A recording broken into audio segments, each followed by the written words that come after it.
Hello and welcome back to Kimboshi Sumo, where after, I'm sure an anticipated lull for reasons we'll get into, we're back to talk about the Basho that was and the next Honbasho coming up in 2023. But Nick, how you doing today?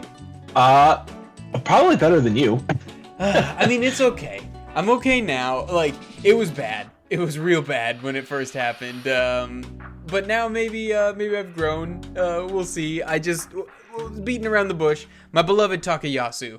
Alas, it did not happen. Oh, and I think it was such a fluke during his actual scheduled match with Abi that Abi just recovered so much faster than normal. Like he's doing those weird side hops, but was able to like turn it around. Like usually Takayasu sees something like that and he just blasts him out. Yeah, So I can't believe he recovered. That was way out of character for him. right. Abi traditionally needs that first blast and stuff like that, but like traditionally that's not a good matchup for Takayasu for whatever reason. The Abi and Yasu version. I don't know if it's something like Takayasu is one of the strongest guys in the division, but it is all upper body strength. It's that shoulder blast is the most important thing for him. And Abi, his style of fighting is great against top heavy dudes, aka dudes who got a lot of upper body strength. And I'm not saying Takayasu's legs aren't as big as my torso. I'm just saying that his true strength is his upper body. But he had him off balance, and typically once that happens to Abi, other than a couple of fluke matches, like he's just out. Yeah. And for some reason, he just kept recovering. Right. And I mean, we'll talk. I guess we'll talk about both of them sort of simultaneously here. But like, congratulations to Abi. If it weren't for how this went down against Takayasu specifically, I would have been all over Abi for this because I love the idea of this comeback. That he's sort of this bad boy of sumo. That he got punished and was one of the handful of wrestlers who got these massive demotions for breaking COVID protocols. So, like, this is a cool story. The real reason we watch sports is not to watch competition, but for stories. Abi is a great story. It just stinks that the way he got to it was by, once again, just, like, ravaging, oh, my soul. God, it was crazy. This is maybe a criticism of the whole organization, but when Takayasu, like I went back and rewatched it, he got tossed out on his head during that match. Yeah. And nobody checked him out. They were like, yeah, just keep going on. You'll just fight next. I'm like, he needed to be checked immediately after that. Right. Concussion protocols. I'm totally with you. And then we saw it in the rematch, which is the true heartbreaker, right? That Takayasu, not only does he keep losing these, but he keeps losing these in playoffs. These end of the day sort of pressure cooker moments. But we saw that Abi slap and just like that was not good. I half expected to see him vomit on the dohyo. Yeah, and that it's frustrating because like you said, they have concussion protocols, but it's like if you just ignore it and just keep making him fight anyway. Because I'm like that one, he shouldn't have been in. He was clearly a little slow off the beginning. But then, yeah, when he rammed in and dropped him, and they still didn't take him to the hospital. I know. And to build off of that, like we saw earlier this year, Uda had a big, was that January or March? The March Basho, where... I think it was March. Yeah, Uda very obviously suffered a concussion, could not walk back up and get onto the dohyo. And they let that man finish an entire tournament. He just kept fighting day after day. And he wasn't himself for 5 or 6 days. I'm with you. Like, so Japan in general is interesting because they have this aging population and stuff like that. So to some extent, we're always going to have older people in these positions of power. But the Japan Sumo Association in particular has this very sort of old-minded elite running things, and it's just bad. We just know too much now. There's too much science. They need to be better at this, and if they can't be, then I really want those guys gone, and I want someone in charge who can be responsible and try to keep these athletes healthy. Yeah, I mean, after when he hit Abi's chest, which is, I mean, a pretty decent hit, but the way he went down, I'm like, this is serious. Like, he could be really devastatingly hurt. He should have gone to the hospital immediately. I know. And then, like, we open the Pandora's box of, like, oh, well, then should you even be allowed to have sumo at all? Like, should we outlaw the sports entirely, like what people say about hockey or about the NFL or boxing, to be honest? And I'm like, I don't know what to do about all that. All I know is that what we're doing is not good. there's steps you can take to at least alleviate some of that. Like that one, you're obviously hurt. Just pull him out. Agreed. So if Abi had lost to Takakeisho, would Terry Takayasu have had to fight again? Yeah, I believe that no matter what happened, it was Takakeisho who won that straw poll, I guess. So instead of making them fight a round robin, one person gets an automatic bye through. So the winner of that match was always going to have to fight Takakeisho. Yeah, and it's like, man, if he had gotten hit by that, it's just a lot. Right, yeah, a great, yeah, those are two Oshidashi guys, two pusher thrusters, Abi going with the throat punches, and Takakeisho just with these vicious body slams, like, yeah, that was not going to be good for Takayasu regardless, if he indeed suffered a concussion. Yeah. Yeah. Which... we think he did. But... Yeah. But his performance was great up to that point. Agreed. And here, I just want to throw some stats at you real quick, because it just...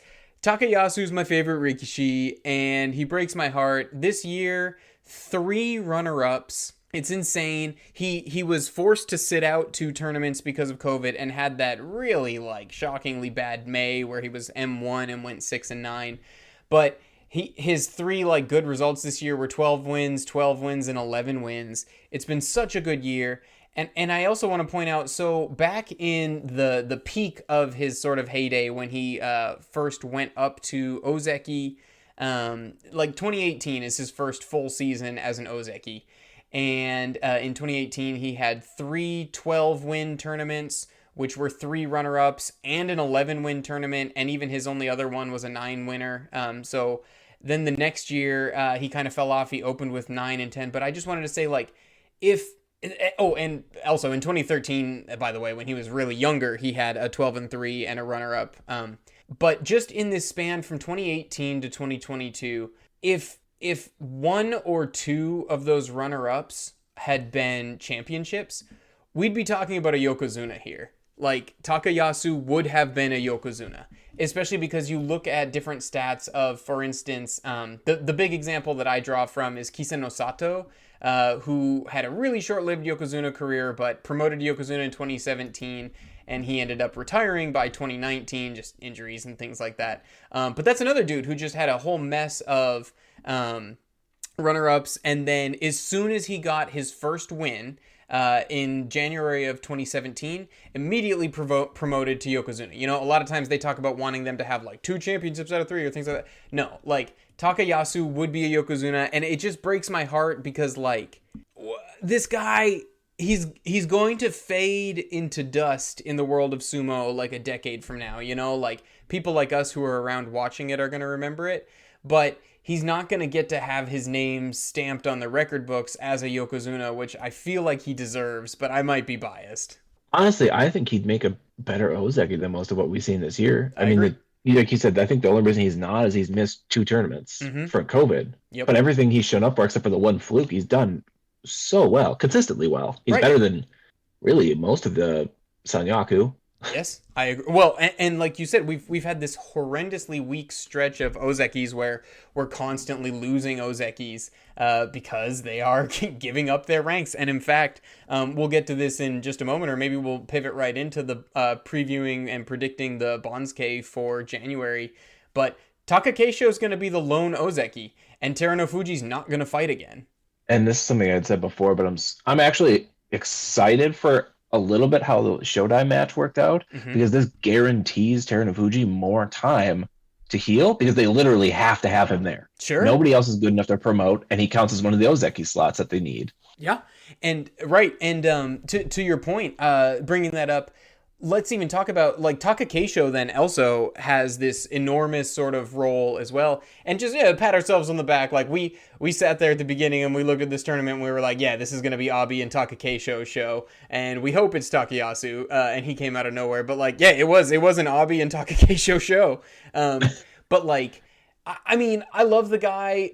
I kind of really wanted him to get this win too, because then again, do we get to talk about someone else becoming a Yokozuna? But again, I think Takakeisho is another guy who maybe missed his run. I don't know that we're ever going to see it from him either. What do you think? I think he's really solid at the Ozeki level, but like you said, I don't know if he's quite what you want to see for Yokozuna. Like, I wouldn't be mad if they did end up like looking at him, but there was something, I can't remember what the name. There's another group outside of the JSA that does like a lot of the recommendations like for the Yokozuna level. Okay. And they did say if Takakeisho can get a win in January for the whole tournament, they might recommend him for it. I would love that, and I would agree with that, because just look at how he closed out this year. Obviously, he had a rough start to this year. Okay, so let me roll the clock back. In 2021, he had a great closeout to the year. He went 12-3 and lost on the last day in the championship to Terunofuji. No shame in that. He opens the year and it was brutal. He has that 1-2 start and then missed the rest of January. And then he pulled together a couple of crummy Kachikoshis, but then 11-4 runner-up, 10-5, 12-3 runner-up. And this is a guy who already has 2 championships in the past. He's a guy, again, who his real runs at Yokozuna, a couple different times in his career, he could have been talked about as a Yokozuna contender. At the end of the shift from 2018 to 2019, he came off of his first tournament win and then a runner-up to start the very next, and then 10 wins the very next tournament after that. But if in January of 2019, if he had been able to not get runner-up and had won that tournament, this man would have been a Yokozuna all the way back in 2019.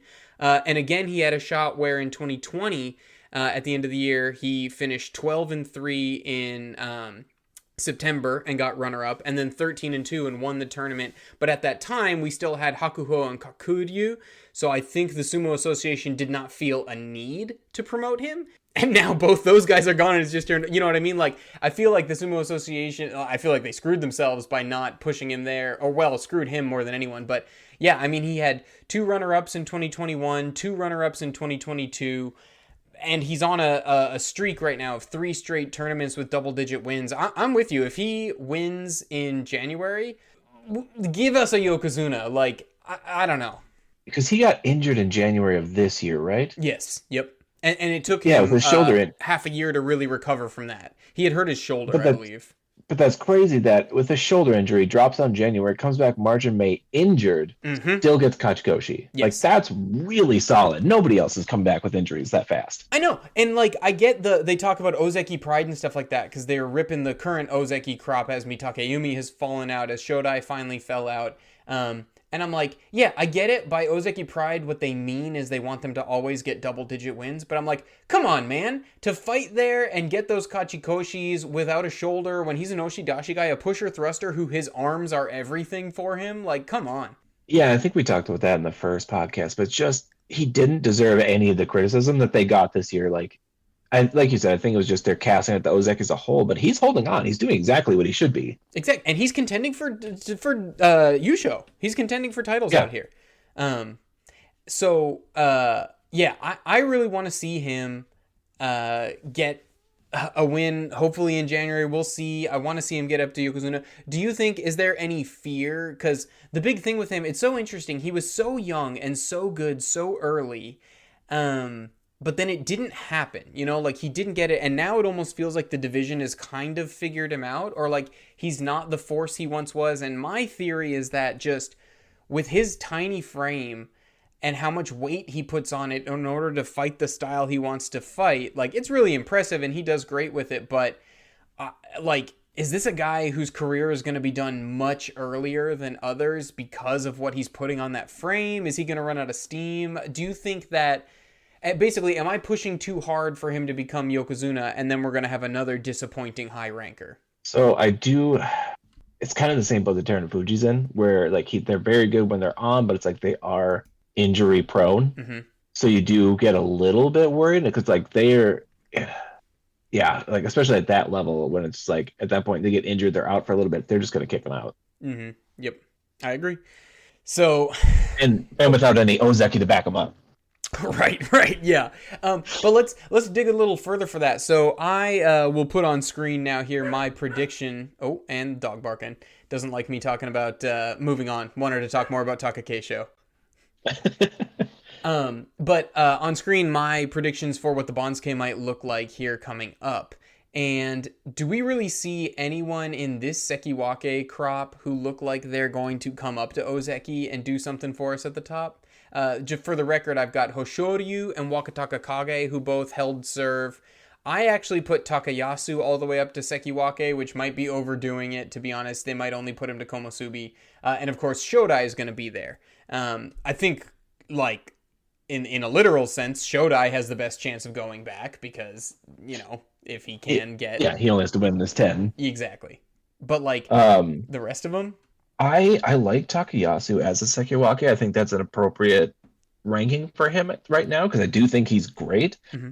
I don't know about the other two with Wakataka Kage and Hoshoryu. Like, Hoshoryu did well this time, but the rest, he's been, I don't know, fine. Yeah. For the rest of them. And Wakataka Kage, I don't see him being an Ozeki. He's too inconsistent at this time. I know. And he's another one of these guys, like, it's his body, man. And I wish there were more Rikishi like Wakataka Kage, but it just sucks to see that, like, he's so good and so strong, and he has such impeccable technique, and he has great strategy, all those things. But at the end of the day, a lot of the guys who are in a similar caliber to him just beat him on size. And I hate that. I don't want that to be what the division becomes, just giant Leviathan men up there. But just in his career, that seems to be the problem. If every once in a while he gets ground down by big dudes. And then Hoshoryu, like, maybe the same. Like, we haven't even talked about it. That collapse from Hoshoryu. What happened? It was shocking. Yeah. He started losing to some really, I don't know, just people I didn't expect, to be honest. Like Oho. Yeah. Oho was doing really well, but he was also fighting, like, the bottom people. Exactly. Like, it just... Even Abi, I was like, really? Yeah, and it's so frustrating, too, because I was like, hey, maybe Hoshoryu will be this guy, because he's been putting weight on tournament after tournament, and his uncle was one of my favorite Rikishi of all time. Also Shoryu, the Yokozuna, who got chased out of the Sumo Association. And so I was like, hey, this is it. He's turning over a leaf. We're going to start seeing his uncle. And now this is the same thing that I've always seen. I'm like, oh, no, we're not. Like, mentally, he's not his uncle. His uncle was such a jerk. Like, just this mean-spirited hatefulness deep down inside that he fueled into his sumo and is honestly what made him great. Like, made him a bad person, made him a great Rikishi.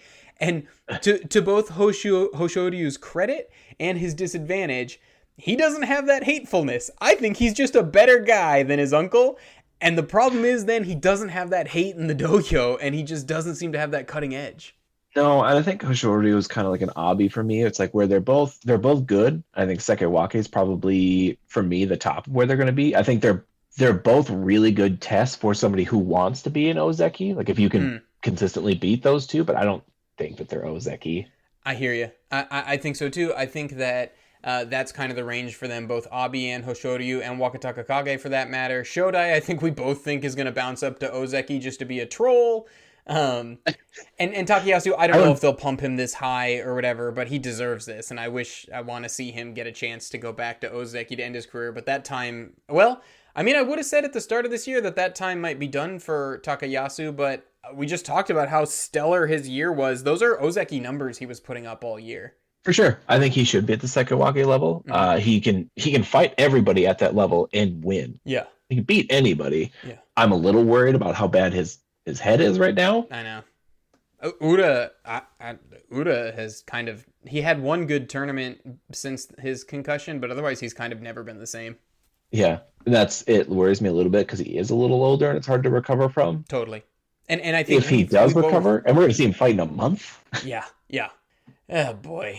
Yeah, we'll see. The Komusubis, so I've got Abi there. That's one where I'm like, I could easily see them flipping Abi and Takayasu because, people saying, well, how can you put Takayasu ahead of Abi? But for me, putting them like this was mainly about how far they jumped. Like we talked about, Abi had a stellar tournament, but he had 8 cream puff wins in there. He had a lot of tough wins, and he did what he had to do to win this tournament, but there were 8 cream puffs by his standards on his schedule.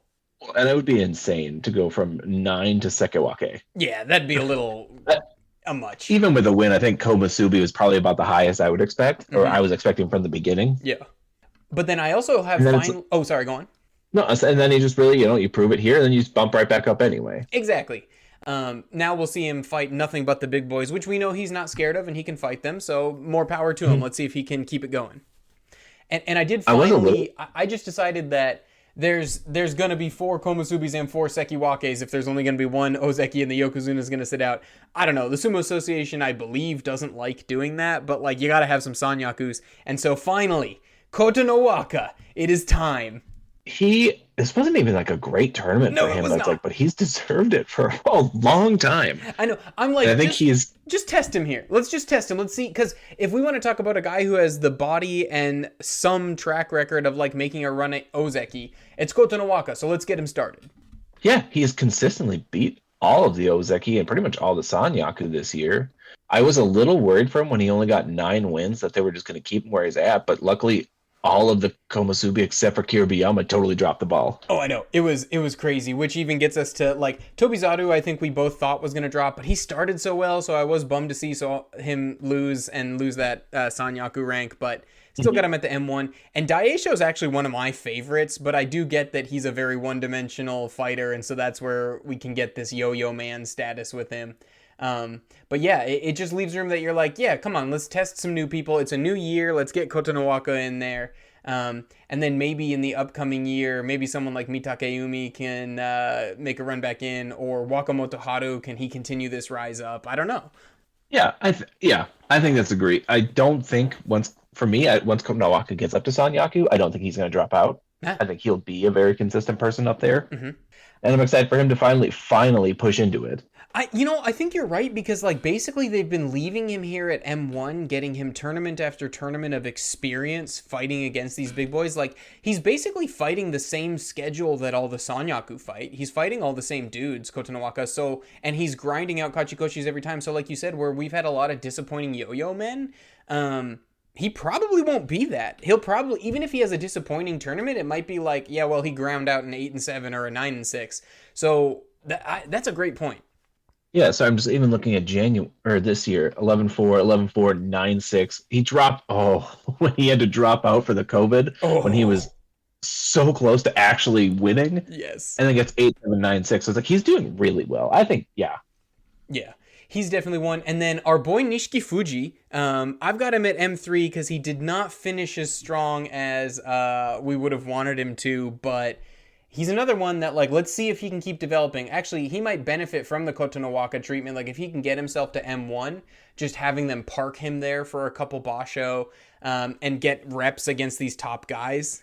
I 100% agree. Like, I was really hoping he'd go 3-10 wins in a row just to really show people, be like, hey, this is his first time, and he's just he's getting what at the top upper levels would be like potentially like, oh, you're going to be an Ozeki soon at this level and this level of experience. Yeah. But I think, like you said, he just kind of fell apart a little bit at the end, which was surprising. Right.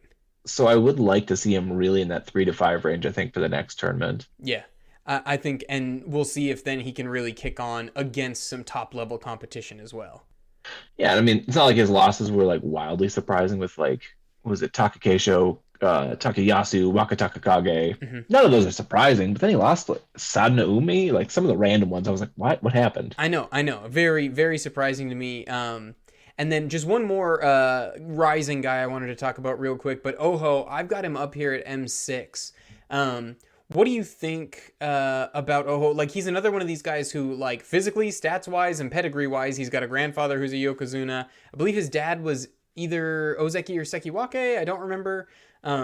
But Oho is a dude now who is starting to make a climb, but we had this whole talk about how, like, he's weak mentally. He needed to work on his mental game, and then he came out with this performance for us. Do you think he's going to kick on, or you think this is a guy who's, like, going to hang out in the middle of the pack here for a couple of years? I don't think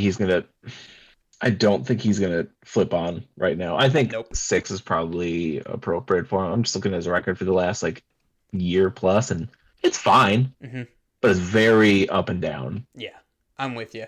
I was so excited when he first came up, and I think in his first tournament, I'm definitely getting this wrong because it wasn't this good, but I feel like he ran out and was like 7-1 and then finished 7-8 and then got sent down. Like, his first tournament, I don't know. He should have gotten a Kachikoshi. I think it was something more like he was 7-5 and then lost 3 straight, something like that.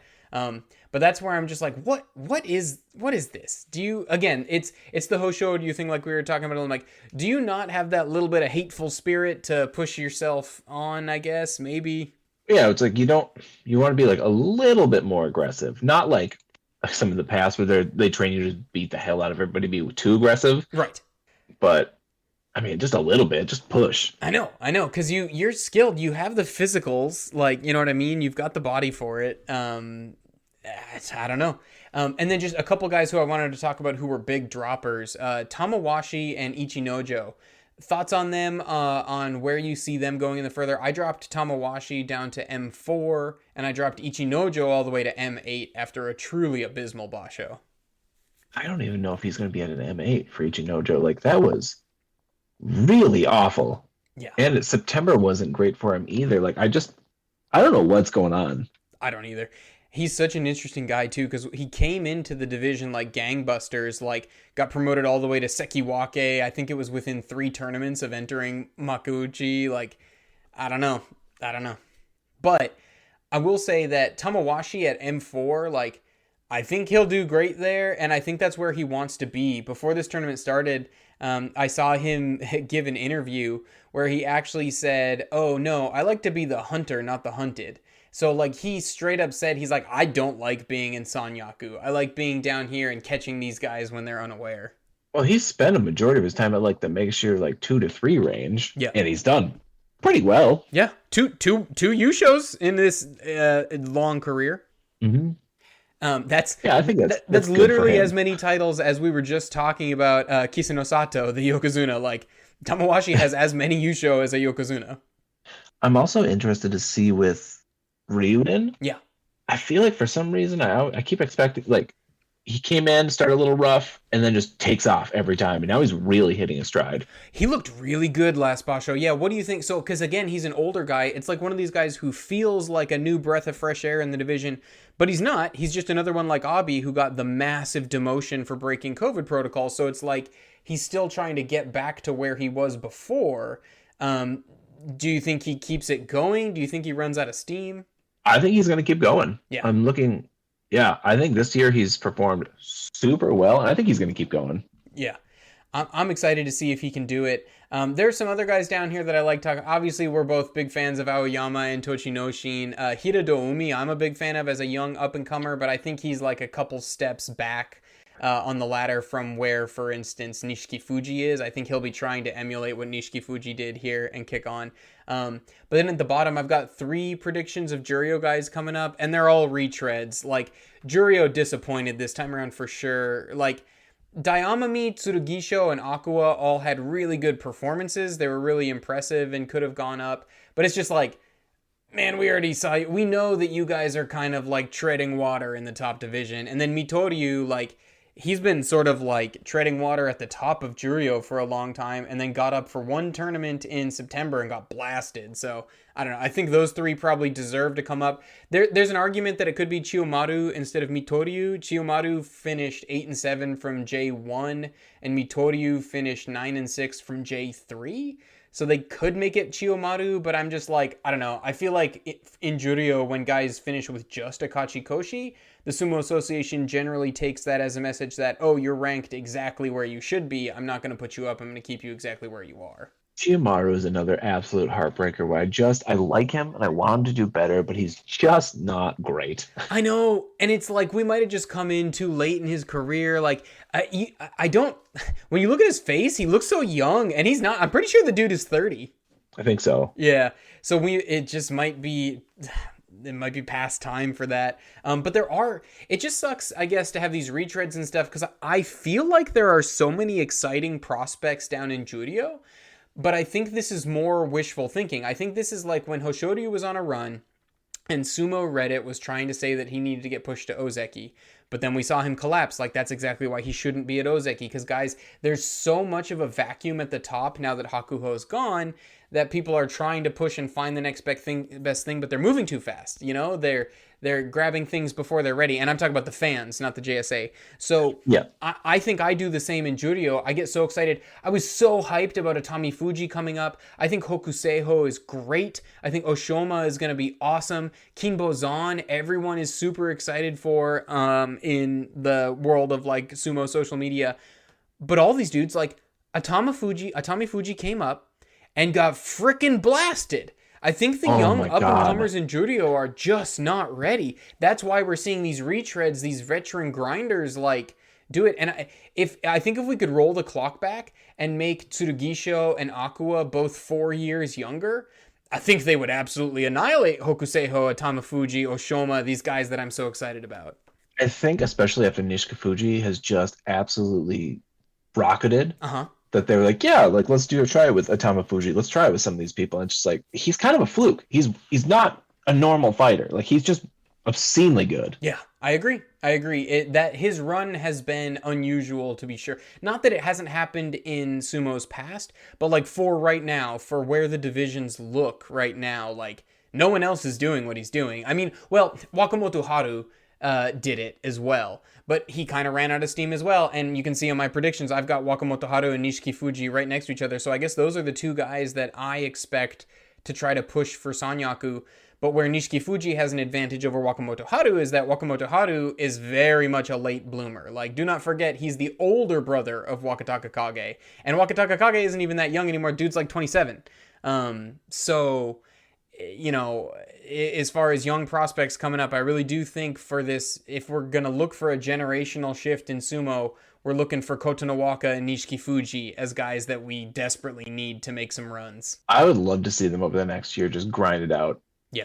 Like you said, don't jump them too high just because you need people at that level and because the Sanyaku is different every other tournament. Right. But if you keep them steady, I think they are going to do fantastic. Yeah, I hope they can do it. And then let's all have a moment of silence and pour out a heaping handful of salt for Teratsuyoshi. Talk me through it. Oh, that hurt. It hurts. That hurts so bad. I was like, just one. Just win. One. Oh, it hurts. It's been, almost 30 years since that happened. Like, a perfect loss is just, especially from him, like, he's not the greatest, but I didn't expect him to do that poorly. No, and you would have expected, like, the leg picks or something.